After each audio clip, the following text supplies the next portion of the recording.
నిద్రపోవక తెల్లవారుగానే తన స్వప్న వృత్తాత్మునకు భర్తకు అత్తమామలకు బంధువులకు చెప్పగా వారందరూ సంతోషించిరి. వరలక్ష్మి వ్రతమును చేయుటకు నిశ్చయించుకొనిరి. వారు అనుకున్నట్లుగానే శ్రావణ పౌర్ణమికి ముందు వచ్చే శుక్రవారము రానే వచ్చింది.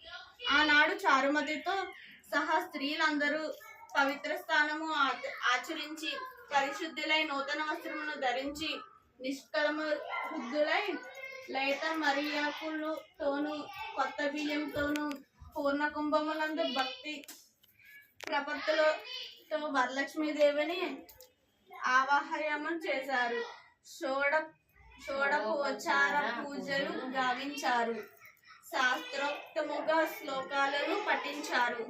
కుడి చేతికి తోరణాలు కట్టుకున్నారు. లక్ష్మీదేవికి ప్రియమైన నేతితో చేయబడిన భక్ష్య భోజ్య జోష్య లేహ్య పానీయాదాలను సిద్ధము చేసి దేవికి నివేదన గావించారు.